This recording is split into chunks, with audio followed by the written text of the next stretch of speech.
একবার যদি এভাবে মোরগ পোলাও রান্না করে কাউকে খাওয়ান, কেউ বুঝতেই পারবে না যে এটা আপনি নিজের হাতে রান্না করেছেন, যতক্ষণ না আপনি বলছেন। একেবারে বিয়েবাড়ির স্টাইলে রান্না করে দেখাবো, সেজন্য পুরো ভিডিওটা দেখার অনুরোধ রইল।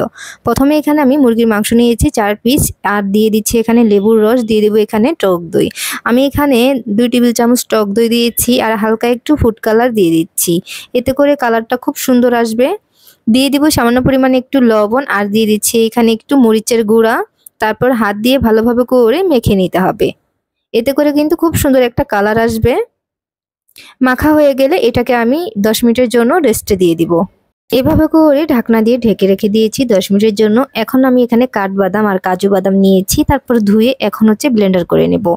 এই তো ব্লেন্ডার করে নেওয়া হয়ে গেছে। তারপর আমি তেল দিয়েছি, কিছুটা পেঁয়াজ আমি এভাবে করে গোল্ডেন কালার করে ভেজে নিয়েছি। তারপর আবারও আমি একই তেলে পেঁয়াজ কুচি দিয়ে দিচ্ছি 1/4 কাপ। তারপর দিয়ে দিচ্ছি এখানে আদা বাটা, রসুন বাটা, জিরা বাটা। দিয়ে দিব এখানে মরিচের গুঁড়া, দিয়ে দিচ্ছি স্বাদ মতো লবণ, আর দিয়ে দিব এখানে ধনিয়া গুঁড়া। এখন দিয়ে দিচ্ছি দারচিনি, এলাচ, লবঙ্গ। এখন হচ্ছে এই মশলাগুলোকে ভালোভাবে করে একটু নেড়েচেড়ে নিচ্ছি। তারপর এখানে সামান্য পরিমাণে একটু পানি দিয়ে দিব, দিয়ে মশলাগুলোকে কষিয়ে নেব চুলার আঁচটা লো হিটে রেখে। যখন উপরে পানি ভেসে উঠবে এই পর্যায়ে কিন্তু মুরগির মাংসগুলা দিয়ে দিতে হবে। অনেকেই আছে মুরগির মাংসটা কিন্তু হালকা একটু ভেজে নেয়, তবে এই প্রসেসে যদি আপনি রান্না করেন তাহলে বিয়েবাড়ির যে টেস্টটা সেটা কিন্তু পুরোপুরি পেয়ে যাবেন। আর আজকে হচ্ছে ঘরোয়া মশলা দিয়ে কিন্তু এই চিকেন রোস্টটা আমি করব। এই তো আমি চুলার আঁচটা মিডিয়ামে রেখে এগুলাকে কষিয়ে নিয়েছি। এখন দিয়ে দিব এইখানে সে বাদামের পেস্টটা, আর দিয়ে দিব এখানে 1 টেবিল চামচ গুঁড়া দুধ, দিয়ে দিচ্ছি এখানে 1 চামচের মতো চিনি। এবার হচ্ছে সবগুলো আমি ভালোভাবে করে নেড়ে চেড়ে নিচ্ছি। এই মশলাগুলো কিন্তু অবশ্যই দিতে হবে, তাহলে কিন্তু বিয়েবাড়ির যে টেস্টটা সেটা কিন্তু পেয়ে যাবেন। আরও একটা টিপস আছে, আমি ওইটাও বলে দেব। তো এখন হচ্ছে একটু পানি দিয়ে দিচ্ছি। এখানে আমি 1 কাপ পরিমাণে পানি দিয়েছি, আর কোনো পানি দেব না। তো এই অল্প পানি দিয়ে কিন্তু এটাকে আমি ভালোভাবে করে রান্না করে নিচ্ছি।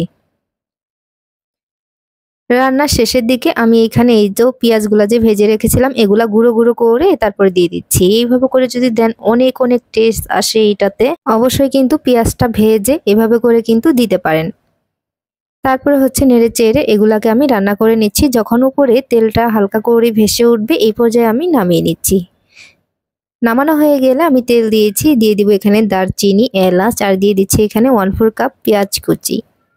তারপর এগুলাকে কিছুক্ষণ ভেজে নেওয়ার পর দিয়ে দিব 1 চামচ আদা বাটা, 1 চামচ রসুন বাটা দিয়ে নেড়ে চেড়ে নিচ্ছি। দিয়ে দিব এখানে তেজপাতা, আর দিয়ে দিচ্ছি এখানে চিনি গুঁড়া চাল। আমি এখানে চিনি গুঁড়া চাল নিয়েছি 1 কেজির একটু কম হবে, মানে 3 পোয়ার মতো এখানে পোলাওর চালটা নিয়েছি।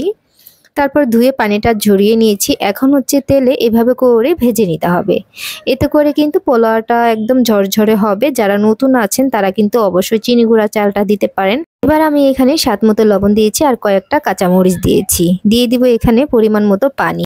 পানি দেওয়া হয়ে গেলে এখন হচ্ছে হালকা করে একটু নেড়ে চেড়ে 1 চামচের মতো চিনি দিয়েছি। তো চিনি দেওয়া হয়ে গেলে আমি ঢাকনা দিয়ে ঢেকে এটাকে বলক উঠিয়ে নিয়েছি। এই পর্যায়ে চুলার আঁচটা একেবারে লো হিটে রাখতে হবে, রেখে তারপরে এই পোলাওটা রান্না করে নিতে হবে।